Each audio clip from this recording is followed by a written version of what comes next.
comes Santa Claus, here comes Santa Claus, right down Santa Claus way. Hi there! Once again, we're here for the annual Kitsap Literary Artists and Writers Christmas Show, and of course we have Santa Claus. This, of course, is the Kitsap Literary Artists and Writers Annual Christmas Show. Today I have two authors. I have Diane Gardner and Carol Caldwell, and they're both going to be reading some Christmas-related stories that they have. In addition to that, we're going to have a little discussion here about Christmas in general. So first we have Diane here. Hi, Diane. Diane and I have known each other for quite a few years. It's been a while. So you write young adult books, which means you probably have more stories around involving maybe the Christmas spirit and things like that as opposed to myself. I have fantasy. Right. I have young adult fantasy and a few adult genres as well, historical. And I did a coloring book, which I'm going to read from today. Okay. And I kind of rearranged the story so it fits Christmas. It's a fable, and okay. It's a fun little story. But at the same time, because Santa Claus, even though he started out based on an actual St. Nicholas, it became kind of a fable in some ways, the way that we do things now and everything. So you want to just show your book? Oh.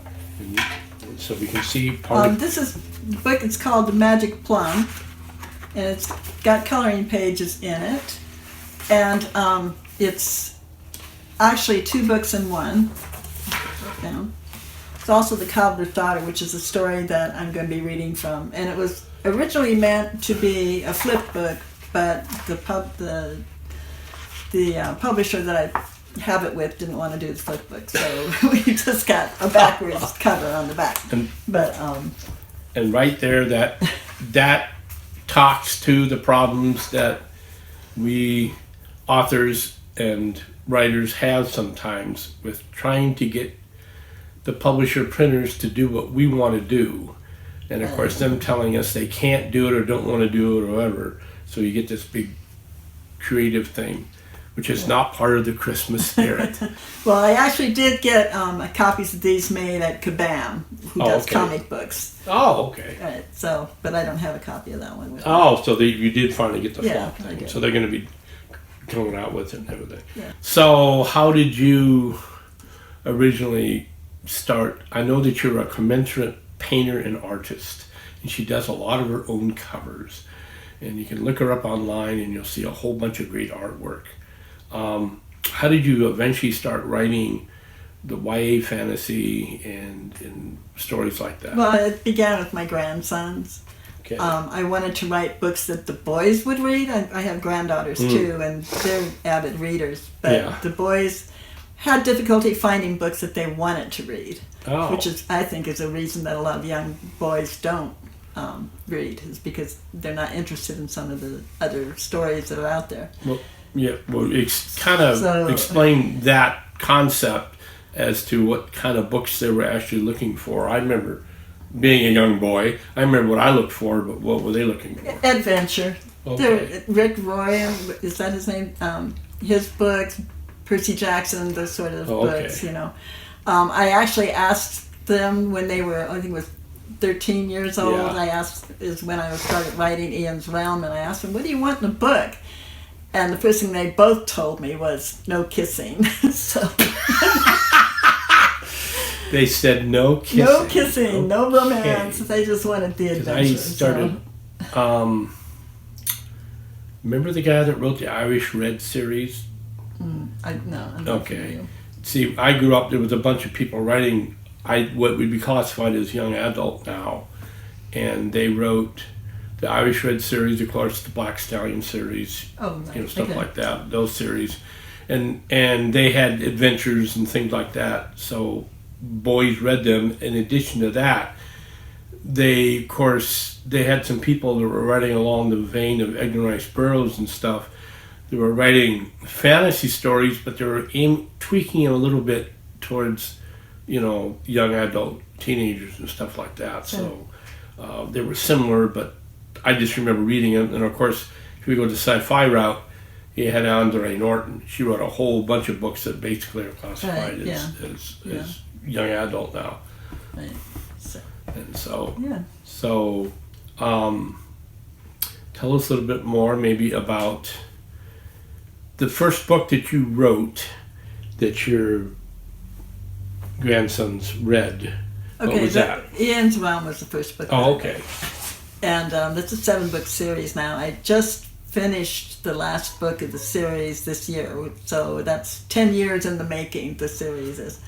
So, but it's about a boy and his dad go through their computer to another world, and the boy gets abducted by dragon worshippers, and the dad gets lost in the dragon's cave. And that starts this entire in and out of this other alternate world through their computer, from Seattle to a fantasy land. And what did your family think when the young boys, when they read the book? Well, they liked it. They liked it. They read it. Oh, yeah. Okay. So they liked that. That's the kind of adventure they're looking for. Oh, yeah. There's a lot of adventure. Everybody likes dragons and dinosaurs, especially if you're a young boy. Dragons and going through exploring caves and climbing mountains and riding horses and all of that good stuff. Did anybody ever talk to you about, because you just said you had to write books more for boys, that whole idea of you're supposed to have women writers for women and men writers for men and, women writing for young girls and guys writing for young boys. Have you ever run into that concept that used to float around?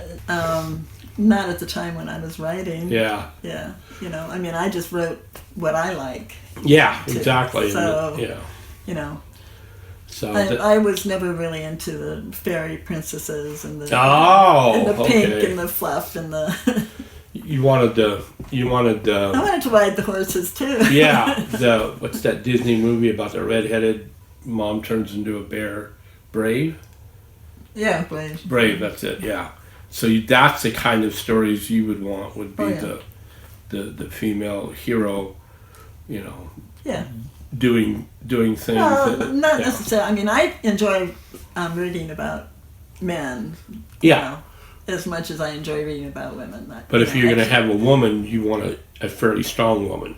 You don't want the fluff and the. That's what I'm saying. No. Yeah. Okay. Which was. There are some romance novels that are like that. And that kind of speaks to my second series, which is more adult because there's more violence in it. Oh, okay. Sword of Chernisi. Yeah. And that has a female lead, main character, but she makes a big mistake, and so she upsets the world of her father and her brother, and puts the whole world into fighting. What was the big mistake? She accidentally kills the king to an island whose magic they need to win the war. That's a big mistake. It was a big mistake, yeah. And she has to redeem herself. And then she ends up falling in love with the king's son. So so you have to have a little romance in there after all. Yeah. So going along those lines, of course, the idea of, like you said, you're setting up a fantasy and a myth, but it's based on the human condition. Absolutely. In other words, how humans act. Absolutely. And even when you read stories about Santa Claus, to a certain extent it's based on the idea of the human condition because of what Santa does, and you see all these recent Santa movies and everything like that, all based on the idea of Santa connecting and interacting with quote-unquote normal human culture worldwide. Sure. Things like that, even though he lives in this fantastical world. Oh yeah, I think you can speak more about this world through fantasy than you can just trying to dictate to people what they already see. Because it makes them think, Lord of the Rings was like that. Lord of the Rings spoke to the condition of mankind, in a way that it really made you think about, where you were at personally and, who the hero is. Tolkien, if I remember rightly, it was based on, of course, his experience in war, but also the whole idea of the rise of Nazism and communism and totalitarian governments to a certain extent, he was kind of talking about that in addition to... He talked about a lot of things. Yeah. He talked about the environment. He talked about being humble, which is why the hobbits are the ones that actually saved the world. Yeah, there was a lot in that book. Those books, I mean. So, how many years ago did you read Tolkien stuff, just out of curiosity? I mean, how far before you started to write had you read? Actually, I read while I was writing. Oh, okay. I read Tolkien after, during the course. Of course, I read C.S. Lewis before. Yeah. Yeah. And of course, C.S. Lewis definitely had a little bit more good and evil religious bent towards it. I read the one C.S. Lewis book that I read completely was, if I remember rightly, was Out of the Silent Planet, and then the third one, which wasn't, I want to say Prulandia, but that's not. I don't think that's the name of it. But yeah, he was into the whole idea of that there actually was a good and there is an evil, sure, and it gets manifested in things. Yeah. So when you write your stories, do you have that idea of a definite good and evil? There's definitely a good and evil. Yeah. My books are considered noble bright, as compared to grimdark fantasy, which is, okay, really dark. Mine are noble bright. They have the good endings where good conquers evil in the end. Which tells you how much I don't know about current fantasy writers. I just heard the term, this last couple of years. So, but I guess that kind of fits the way things are going. In the whole writing world, and everything. So. Yeah, they offer hope in the end. There's a way out of the darkness. Right. Okay. Now, are the dragons always evil in your books? You're asking me to tell you the ends of my story. No! Okay, so in Ian's realm, the dragon is an animal. Right. Okay? Acts very much by instinct. Okay. And there are people who can control that instinct. Okay. Okay. So, but by the 7th book, he has a character arc. Oh. So in other words, we discovered the real dragon. Yeah, we discovered. Well, he has to go into solitary confinement for a while and find his real self, like any intelligent being. Exactly. That's kind of the Chinese idea. The Asian idea of the dragons they were like genies, these ancient race of beings that were very highly intelligent and were in some way superior to man. And man was always screwing things up, and the dragons were always getting irritated at him. Yeah. Things like that. Everything has to grow into their intelligence. Yeah. True. To start from somewhere, So, okay. So we're going to be doing a short reading here in a minute. And, of course, I want to greatly appreciate you coming here for the Kitsap Literary Artists and Writers Christmas special, so we can share the Christmas spirit with the viewing audience. Okay.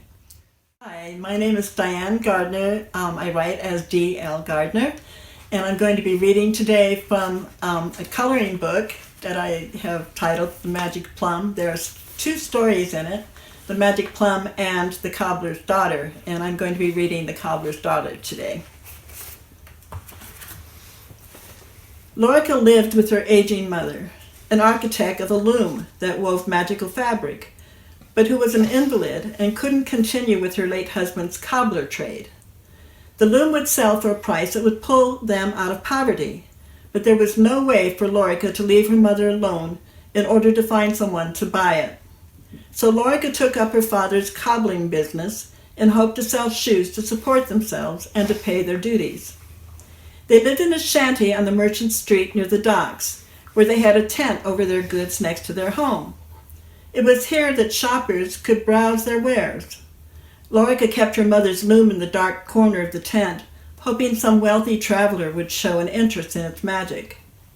On the morning of Christmas Eve, Lorica had finished sewing a pair of children's shoes made from the very last magical fabric her mother had woven.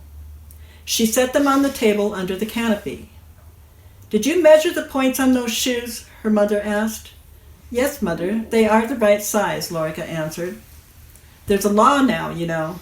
The point can come no further than 2 inches.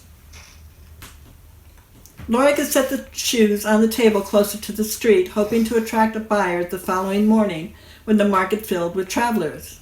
But no sooner had she put the shoes on display did the Emperor's constable walk up next to her tent.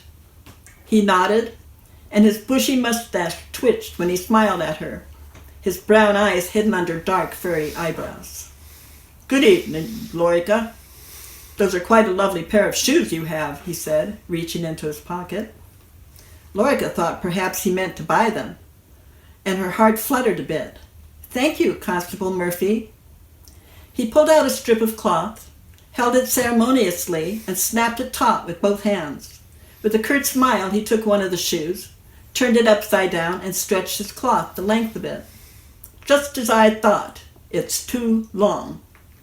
"I'm sorry. I thought for sure I measured correctly." "You know, if I reported this, you'd be arrested." With that, her mother, holding on to her cane and hunched over, rose from her chair with much anguish. "That's absurd," the old woman said as she limped to where Lorica and the constable stood. "You'll not punish my daughter for something so trivial." Lorica's mother pointed a long but crooked finger at the man. "I didn't say I would arrest her now." The man's beard quivered as he backed away from Lorica's mother.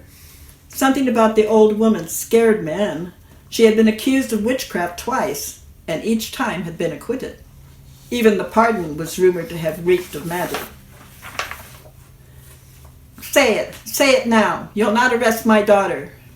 The man relented, a worried expression on his face. "Lorica, I command that you shorten the points on these shoes before Christmas Day, as I will return to measure them again come sunup." "Yes, sir, that can be done." "If I find them gone, I'll assume you sold them, and I will be required by law to detain you." With that, the constable pivoted around and quickly disappeared into the mist that now hovered over the harbor. With trembling hands, Lorica tied the leather shelter to the table legs to close shop for the night. She picked up the shoes to mend them immediately, but her mother stopped her. "Leave them until after supper. I need help to prepare." Once Lorica had cleaned the kitchen and washed the bowls, she wiped her hands on her apron. "I'm going to alter the shoes now," she told her mother. "Help me in my bed first, for I must get my rest. Tomorrow is a special day. Then go do as you like," her mother answered. And so Lorica fixed the stuffing on her mother's straw bed, helped her into her nightgown, and tucked her in. When Lorica returned to the tent, it was nighttime. With only the light of her lamp, she stepped into the shelter, and when she came to the foremost table, her eyes widened in horror. "No," she gasped, as her heart raced, for the shoes she was to mend were gone. "Mother!" She rushed inside where her mother slept and shook her awake. "The shoes I made, they're gone. Someone stole them." "Are you certain they haven't fallen on the ground, or that the wind blew them away?" her mother asked. Lorica hurried back to the table and got on her hands and knees, searching the ground. The shoes were not under the table, nor in any other part of the tent. Her heart raced and a cold sweat trickled down her forehead. If a thief took them, she had to find him. She ducked under the awning and stepped out into the street. The many merchant tents along the roadway were sealed tight, and only a few cottages had glow of lanterns in their windows. The village would soon be asleep under the evening blanket of mist. Who would have taken the shoes, and where did they go? She pulled her shawl over her shoulders and walked toward the pier where she heard people shouting, and a dog barking not far up the road. Perhaps she'd find the thief up ahead, so she broke into a run. Men stood outside the fishery scratching their heads, pointing towards the woods. "Robbed, I tell you," one of the men said. "The little rascal ran off with an entire basket of smelt." The fisher whose shop it was, Frederick was his name, came walking back from the trail, panting and wiping his brow. "I couldn't catch the scamp," he said. "Run too fast for you, I see," the men laughed. "Run? The little trickster was dancing." Dancing? Lorca asked. The fishers now just noticed her. Leaping like a frog in lizard shoes that seemed to glow, Frederick answered. I must find him. Suspecting the magic in the shoes would make the boy dance, she turned to run into the woods. He's gone, Frederick tried to dissuade her, but she had to find the boy with magic shoes before Christmas Day. She raced into the forest. Dancing is he, she mumbled to herself with her jaw clenched, dancing to the tune of my suffering. The mist from the river thinned as night folded over the forest. Even the lantern Lorca carried did little to light her way, and so she blew it out, hoping for her night vision to guide her. She'd been on this trail whenever she had to forage for herbs and mushrooms, though it seemed like a stranger to her in the dark. With her eyes misty and hopelessness beginning to take hold, she eyed a faint glow ahead of her, and beyond that a cluster of dwellings known to belong to the Silverbarks, a family of woodcutters who seldom ventured out of the forest. When they did, it was usually to lift a mug of mead and sing alehouse songs throughout the night. Shaggy-haired cousins, Lorca feared them, as did most of her neighbors, for they were rarely civil, taking pleasure in insults intimidating the villagers. The light of the magical shoes bounced up and down in a steady rhythm as it approached the houses, and the moon peeking between the trees silhouetted the one who wore them. He couldn't be older than 10, and had a basket tucked under his arm. If this boy's intent were to steal from the Silverbarks, he best beware. They were big men and capable of bodily damage. Someone stirred inside the house near the window, and suddenly the door flew open. The boy dropped the basket and laughed as 2 men raced out in night clothes. They threw something at him. You've come around one too many times, you scoundrel, one of the men shouted. Lorca hid behind a tree as projectiles flew at the shoe thief. The lad jumped, ducking, dodging, and dancing as he had been, and then he picked up several apples that had been thrust at him, stuffed them in his pockets, and ran away, leaving the shouting Silverbarks with the basket of fish. Lorca slipped into the shadows and hurried through the woods in pursuit. She could see him ahead in the moonlight. His energy must have come from the magic, for she was exhausted, and the road went on at an incline past the forest and through a high meadow. She panted, sweat now beaded on her forehead as she climbed, and the air became thin. Once the road rose over another rolling hill, the Emperor's castle came into view. The thoughtless boy kept dancing right toward it, and she worried where he was leading her. Stop at once, she called out to him, and then again. You are wearing my shoes. Stop, I say. He stopped and turned. What did you say? He asked. Those are my shoes. She hurried to meet up to him, and about fainted by the time she reached the top of the hill. He stared at her, munching on an apple with a silly grin on his face. You took my shoes, she declared. Give them back. The boy looked at her feet and then at his. You have your shoes on your feet. I'm a cobbler, and you stole those shoes from my shop. Are you selling them? He asked, his wide eyes full of mischief. No, I can't. I need to alter them, and if I don't, I will be arrested. The points are too long. He looked at his feet again. Not only did they glow blue, but red, green, and yellow sparkles rotated like glittering rainbows, and stars woven into them seemed to melt the shoes onto his feet. You made these? Yes, from my mother's woven cloth. Excellent, he said, and leapt into the air, tossing his apple core into the grassy field. He winked, leapt again, and ran up the hill. Get them back, she cried. There was no way she could match his speed, but how far could he go? She only feared that his end would be in the Emperor's palace, where she might meet her end as well. She carried herself up the hill, constantly monitoring the little joker. Next time he stops, I'll pull the shoes off his feet. The rascal should be put in a stock for all the trouble he's causing. But no sooner had she thought these thoughts, following his trail across the bridge, did she come to the gate of the castle, and the thief was nowhere to be seen. Guards approached her and took her by her arms and led her through the gate. You've come too far, one of them said. It will soon be the holy day, and no one is to venture into the premises. Emperor's orders. I was following a young boy. Did you see him? Why? He has something of mine that must be returned before morning. The two looked at each other. A young lad about so high? One soldier held his hand to his waist. Yes, I think so. Dancing fellow with pointed shoes. Lorca bit her lip. You noticed. Yes, about that height. Perhaps she should give up this chase if the emperor found out who made the shoes. It would be the end of her cobbler shop, and what would happen to her mother? But if she didn't get the shoes back and alter them by morning, which was soon approaching, she would be arrested. We detained him. He's in prison, she asked. There are grievances against him. Not only the shoes, but it seems he's been causing trouble. Is he a relative? No. Well, someone needs to answer for him. Should it be you? Hardly, she stuttered. But I need to see him. Can you take me to him? Not without an escort. You yourself are committing a crime by being here. They held onto her arms as if she were a prisoner, and brought her into the courtyard, marched up the marble stairs and into the most amazing hall Lorca had ever seen. Shiny tiles of green and black porcelain covered the walls, the floor, and on the ceiling were frescoes of hawks, falcons, and birds of prey. The emperor's banners hung like curtains over her head, with the falcon spreading its wings in gold threads that glimmered in the torchlight. They stopped when they came to a young man guarding a door. Tell the emperor another peasant has trespassed. He'll be much amused, the boy said, and slid into the chamber. Lorca could hear his small voice announce her presence. Another peasant visits you, your majesty, the page said. What? Another? The emperor laughed again. It was a wicked sound, Lorca thought, and she shuddered. What horror was she about to experience? Lorca had never seen the emperor before. Rumor was that all emperors of that land had been wicked. The gossip suggested a curse had been laid upon the family, and that anyone who came near to them will be ill-fated for the rest of their lives. Now here was Lorca about to stand in front of the royal king only because she was trying to obey the law. She trembled in fear.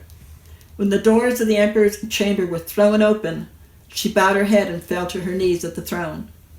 The emperor's laugh made her cheeks burn.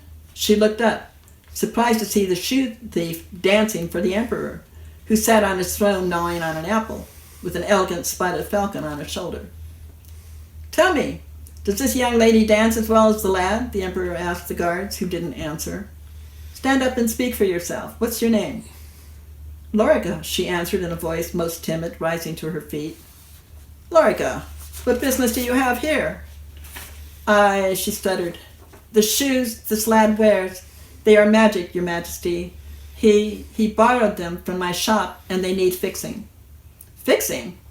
They seem to be simply fine, the emperor said, his eyes following the lad who danced from one corner of the room to the other. The points are too long, I've been told. Nonsense. The law? The law does not apply to members of my court, especially not on Christmas Eve. This lad is now one of mine. Take your silly law and go back to your shop. Lorca swallowed. I was certain that if I don't have the shoes for the constable to measure tomorrow, I will be arrested. You made those shoes? Yes, from the fabric of my mother's loom.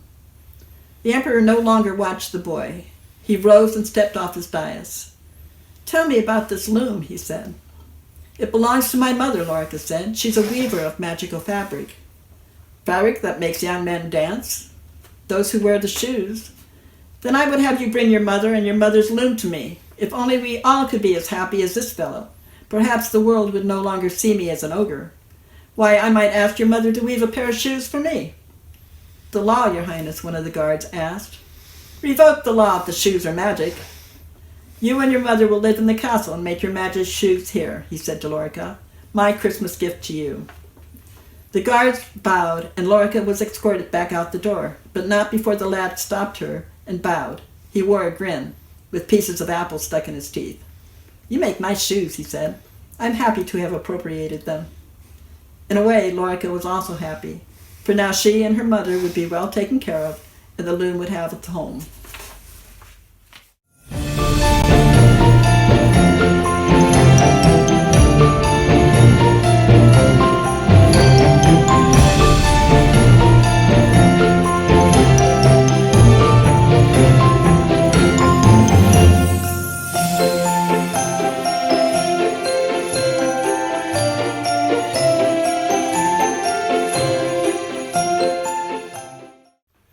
And now we have another segment here of the Kitsap Literary Artists and Writers Christmas Show.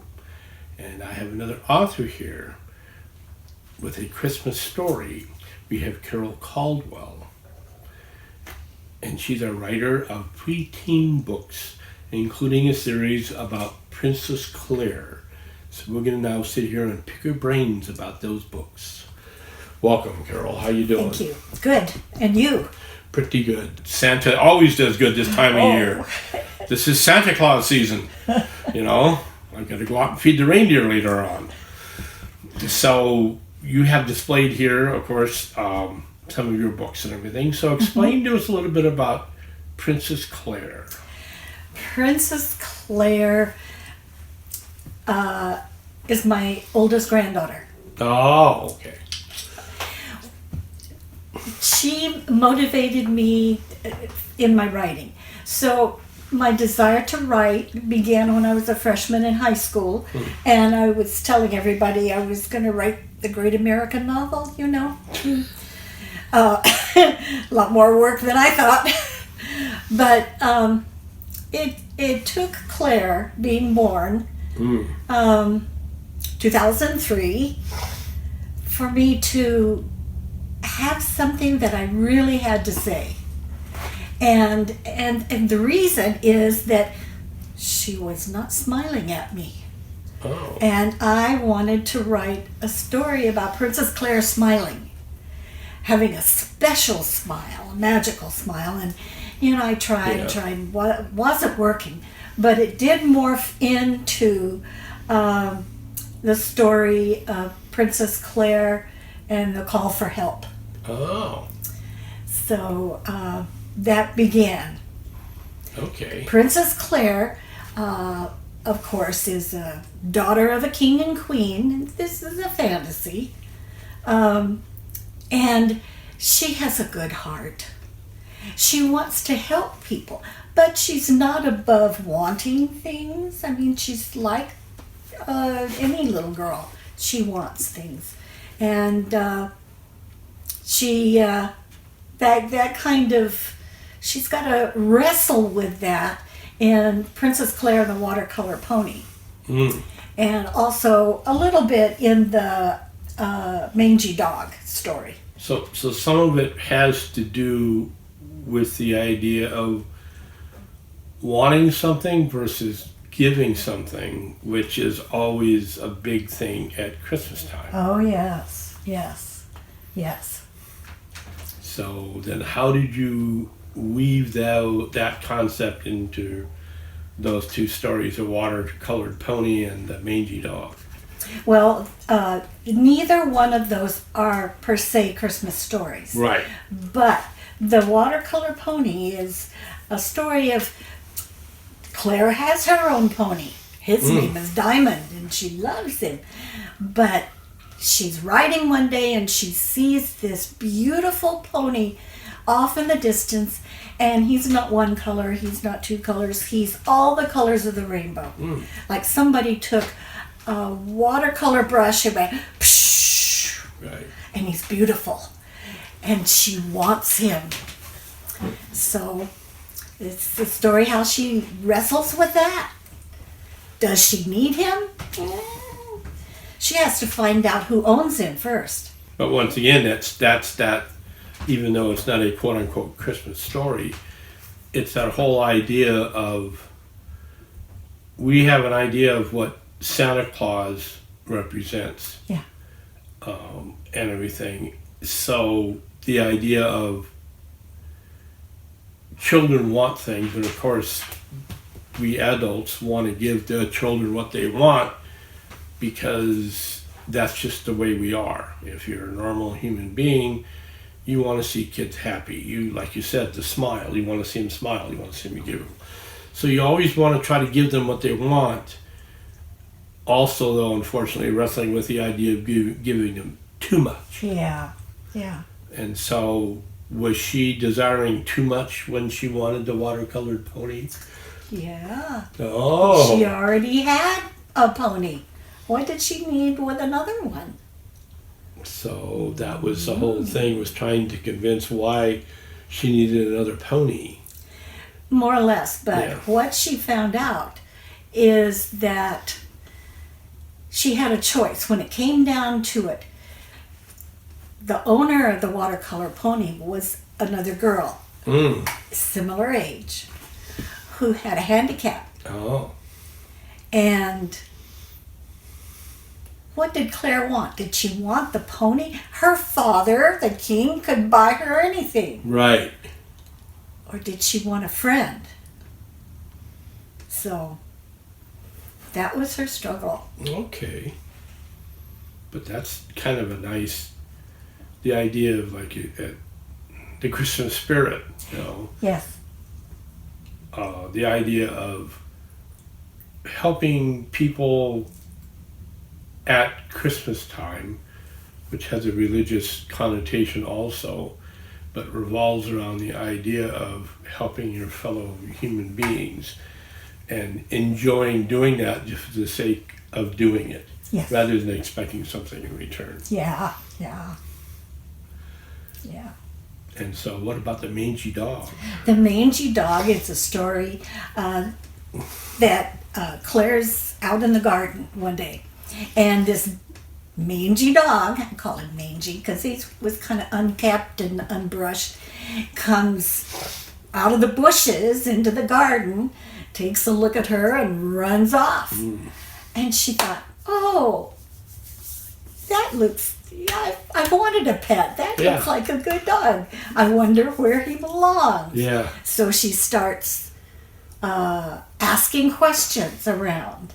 And she finds out that he is often with this worker in the stables or the fields. Right. She goes to the stables and asks the guys there, the groomsmen, and then she sees this man, and they say, there, he's the one, and then the dog comes, Right.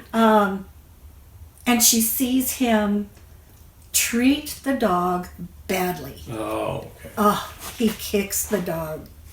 Go away. And makes her angry. And so she asks her father, the king, what do you do about people who mistreat animals? It depends. Yeah.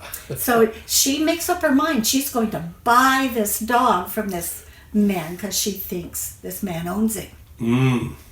But then she finds out he doesn't. The dog is a little stray. It's a stray. Ah. But so she starts feeding him Yeah. kitchen scraps. Okay.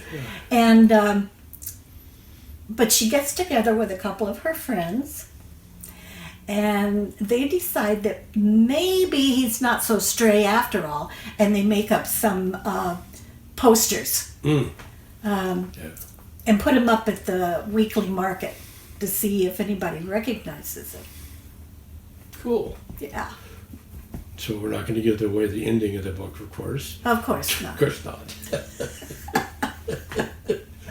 But yeah, we were kind of the whole idea basis of how you started writing was the idea of as time has progressed, there, at least from when I was, you know, a young whippersnapper, the idea of what kind of books were books, whether there was a big division between children's books and preteen and young adult and, you know, adult and all this stuff. There wasn't this big, huge set of categories. There was basically, you had books for children or maybe school-age kids, but the adult books, until people like Mickey Spillane came along, pocket books, they weren't really that much more adult. But then I would say, based on my reading, you had a lot of pulp fiction in these magazines, like they wrote Edgar Rice Burroughs, Robert E. Howard's, H.P. Lovecraft, two other people would publish in these pulp fantasy magazines. And those were basically considered to be, oh, well, they're weird pulp magazines, so those are more adult. But nobody really came out and said, that's adult fiction. Nobody ever really came out and said that. I mean, not to the extent that they do now. There wasn't these big categories. But then when I was growing up, I remember, especially because I read a lot of sci-fi, we had authors who wrote not only more adult, but they also wrote stories that are now considered to be YA books. And Heinlein wrote a whole bunch of books about, one of his most famous was Have Spacesuit Will Travel, which has a young teenage boy and then a much younger girl in it, and their adventures on the moon with aliens and all this stuff. Of course, this guy wins a spacesuit in this lottery, and that's what starts the whole adventure. But then he started writing definitely more adult books, like he wrote Starship Troopers and stuff like that. He had another female author who wrote under the name of Andre Norton, and by using Andre, people thought maybe she was male because she was married to another author, and some of the author friends told her, "Oh, women don't write science fiction. They don't know how to write adventurous stories, well enough. So don't go there." So by publishing him under Andre Norton and leaving her gender as this mystery, suddenly everybody realized that she wrote this huge long series of books, some of them that were probably be classified YA, and then they eventually started getting a little bit more adult. But that's why when you said, writing preteen, I lack the ability to write a kid's book. My brain, I guess, is just too warped, to write a kid's book.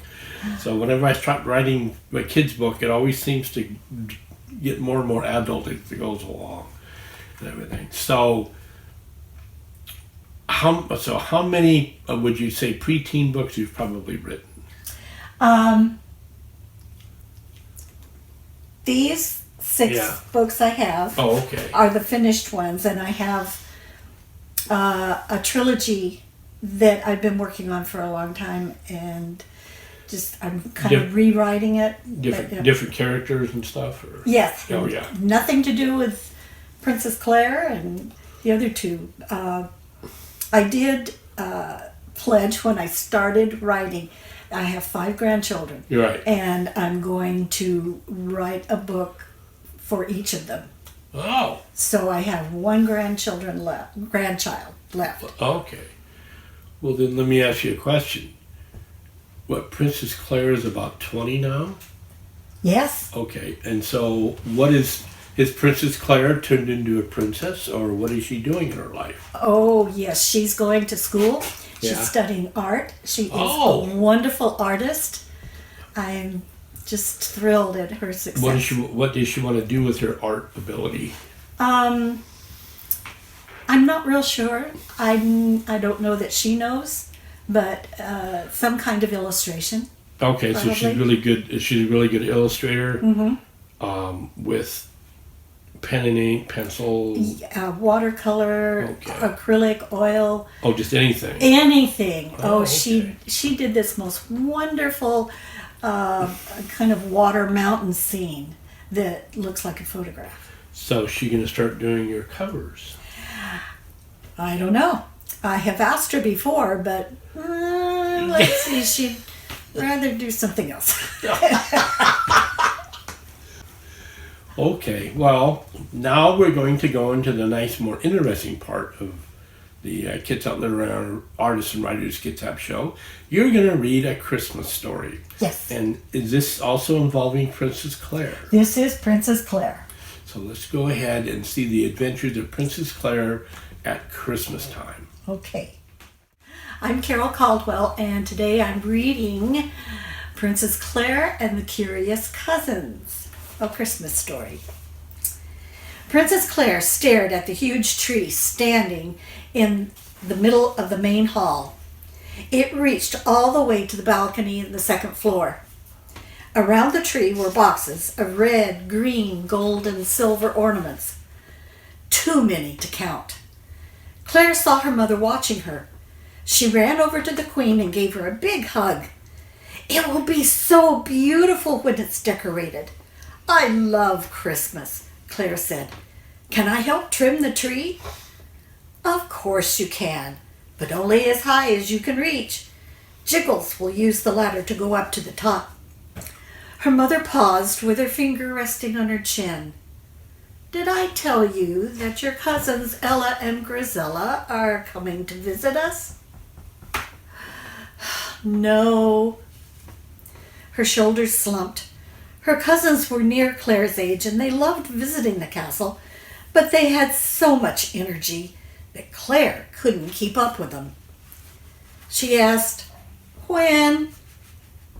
Her mother told her, "In 3 days." Claire thought, "I better start planning things to keep them busy." Snow fell on the cousins' arrival day. Flakes splashed in large puddles that froze over. The girls rushed out of their carriage into the castle hall to avoid getting wet. Claire was there to meet them. The girls were twins, but they didn't dress alike. Ella chose mostly blue dresses to go with her bright blonde hair, but Grisella picked green dresses to set off her very blonde hair. Claire hoped they never changed their colors, or she wouldn't be able to tell who was who. The twins squealed over the Christmas tree in the center of the hall. Before Claire could even say hello, they began fingering the ornaments, moving them from one branch to another. Ella said, "Why aren't there any blue ones?" Then Grisella stuck her nose in the air and said, "It's because blue isn't a Christmas color, sister." Ella pushed Grisella, saying, "It is too." Grisella almost fell into the tree. Claire rushed over before anyone got hurt and took her cousins by the hand and led them to their bedroom. Jiggles brought up their bags, which were very heavy. When the twins changed into their play clothes, Claire took them into the playroom. She had asked her mother to have 3 small trees set up on stands for them to decorate. Claire explained to her cousins that they would string cranberries and popcorn to make garlands to decorate the trees with. Claire showed them how to do it. They all sat cross-legged on the floor and set about their tasks, but it wasn't long before the twins were arguing over who got the largest cranberries and the bigger kernels of corn. Claire tried to keep peace between the girls, but she gave up when nothing worked. Then her mother came into the room asking what all the fuss was about. "I can hear your shouts and shrieks as far away as the kitchen. Claire, can you keep the noise down, please?" Claire nodded her head and said, "Yes, ma'am." After her mother left, Claire whispered to her cousins, "Don't argue so much. You are ladies, and ladies don't shout at the castle. Only outside." Claire smiled. She thought her cousins might like to know an alternative to being quiet, because they were not usually quiet girls. With the trees decorated, Claire took her cousins outside to play in the snow. Naturally, the twins' snow outfits were color coordinated, with Ella in blue and Grisella in green. The cousins lived in a southern kingdom that didn't get much snow, so they were delighted with deep drifts to make a snow castle in. Claire was glad her cousins did all their shouting and yelling outside. That would keep her mother happy. The next morning, when Claire came down for breakfast, she found the twins in the main hall scrambling through wrapped packages under the tree. She put her hands on the side of her face and moaned. Then she spoke, quickly telling them, "Girls, those gifts aren't for you. They're for the staff." "Oh, sorry. We thought maybe some had our names on them," Grisella explained. Claire led the girls to the kitchen to eat.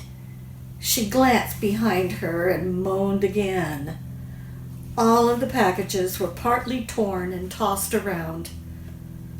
Mother came into the kitchen as the girls were finishing their breakfast. She put her hands on her hips. "What happened under the tree?" she asked loudly. Ella spoke up quickly. "Well, we came down to eat. We saw Claire under the tree messing with the boxes." Claire's eyes popped. "What?" she exclaimed. Her mother frowned at Claire. What were you doing? Now the packages will have to be rewrapped. That's a big waste of paper, ribbon, and time. I'm ashamed of you, Claire. You know better than to be so destructive. In shock, Claire stuttered, I didn't. But her mother's glare told her that she wasn't ready to listen. Claire bowed her head and said, I'm sorry. Later in the playroom, Ella said, I can't believe you let yourself get in trouble. Your mother was so mad. Claire said, you didn't have to lie and say I made that mess. Why did you do that? It wasn't nice at all. We were curious about the boxes. But then we didn't want to get in trouble. We figured that since you're the princess, you wouldn't be punished. Getting grounded or restricted or spanked isn't the only punishment, you know. That my mother thinks I was destructive and was ashamed of me hurts more than anything else. Claire spat out her words, and when she was done, she stomped out of the playroom. Princess Claire lay across her bed and cried. She didn't understand why her cousins would act so mean. If this was what Christmas was going to be like this year, she didn't want any part of it. She fell asleep crying. When she woke up, she crept by the playroom and listened at the door. It was quiet, so she opened the door just a little so she could peek in. Ella and Grisella were playing quietly, not arguing at all. Curious. Claire shook her head and walked on in search of her father. She found him in his office and crawled up on his lap. What brings you away from playing with your cousins? He asked with a smile. A little tear fell down Claire's cheek. I got accused of something I didn't do, and Mother was ashamed of me.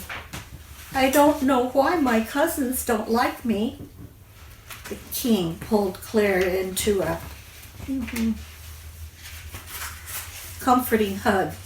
I'm sorry, Claire.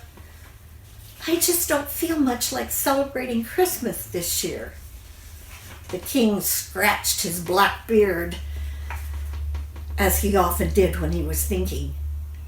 Are you sure they don't like you? Did they tell you? Well, not in words. But why else would they say I made a mess of the packages under the tree when they did it? They said they didn't want to get in trouble, but it was okay if they blamed me because they thought I wouldn't be punished because I'm your daughter. And I don't understand why they tore the packages up in the first place. So why would you let your cousins disrupt your Christmas? Isn't that like getting punished twice? You can choose to let that pass. You can forgive your cousins and love them anyway. Think of the reason we celebrate Christmas. The best gift we can give is love, because we receive that love from the one who created it. Claire sat quietly for a minute. Then she wiped her eyes. Father, you are right as always, she smiled. Thank you. She gave her father a kiss on the cheek and hopped down off his lap. She went to the playroom, but this time there were hot words coming from inside. Ella and Grisella were arguing again. Claire thought that maybe that was the way they always treated each other, and their hot words didn't mean anything. Could she show them better words to use?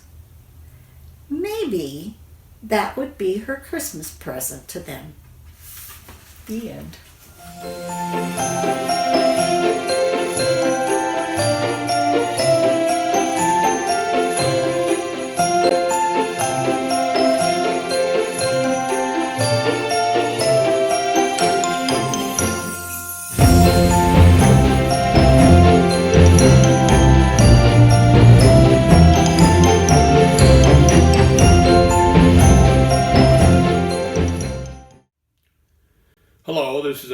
Santa Claus Public Affairs Notice from the North Pole. Attention to all parents who need to tell the truth about Santa Claus. This is a conversation that was overheard recently. Son, Dad, I think I'm old enough now. Is there a Santa Claus? Dad, okay. I agree that you're old enough. But before I tell you, I have a question for you. You see, truth is a dangerous gift. Once you know something, you can't unknow it. Once you know the truth about Santa Claus, you will never again understand and relate to him as you do now. So my question is, are you sure you want to know? Son, yes, I want to know. Dad, okay, I'll tell you. Yes, there is a Santa Claus. Really? Yes, really, son. But he's not an old man with a beard and a red suit. That's just what we tell kids. You see, kids are too young to understand the true nature of Santa Claus, so we explain it to them in a way that they can understand. The truth is about Santa Claus is that he's not a person at all. He is an idea. Think of all those presents Santa gave you over the years. I and your mom actually bought those ourselves. We watched you open them. And did it bother me that you didn't thank me? Of course not. In fact, it gave me great pleasure. You see, Santa Claus is the idea of giving for the sake of giving, without thought of any acknowledgement or thanks. When I saw a woman collapse on the subway last week and called for help, I knew she'd never know that it was me that summoned the ambulance. I was being Santa Claus when I did that. Son, oh, Dad. So now you know. You're part of it. You have to be Santa Claus too now. That means you can never tell a young kid the secret, and you have to help us select Santa presents for them. And most important, you have to look for opportunities to help people. Got it? Help each other this Christmas and be kind. Why do you think the name Christ is in Christmas?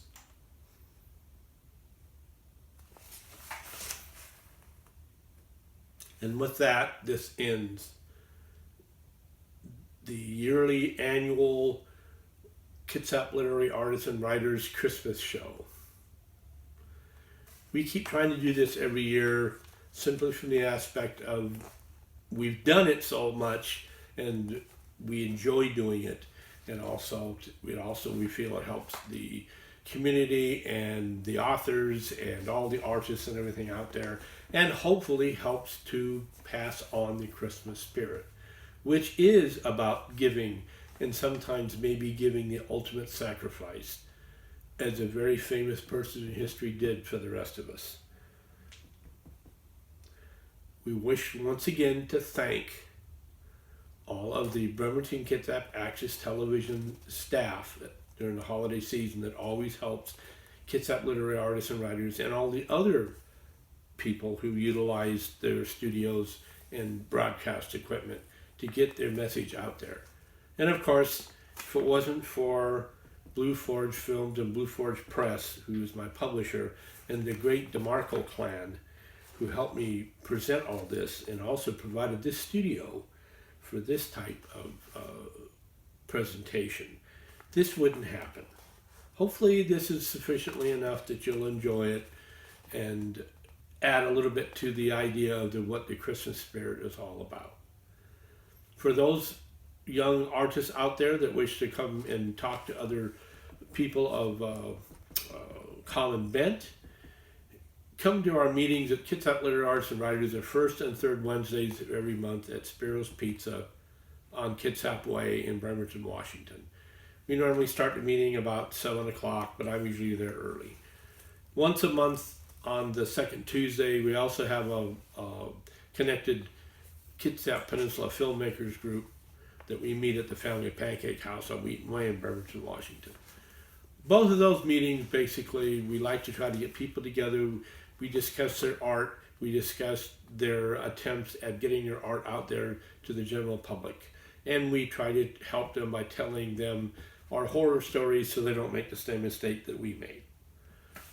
And during this Christmas season, of course, there's nothing better than to buy somebody a book, a painting, a film, or some other piece of art to give to your loved ones, and therefore also help the artistic community. And so with that, I wish to thank you and wish you all a very Merry Christmas, a very Happy New Year, and have a very nice year in 2024. Thank you.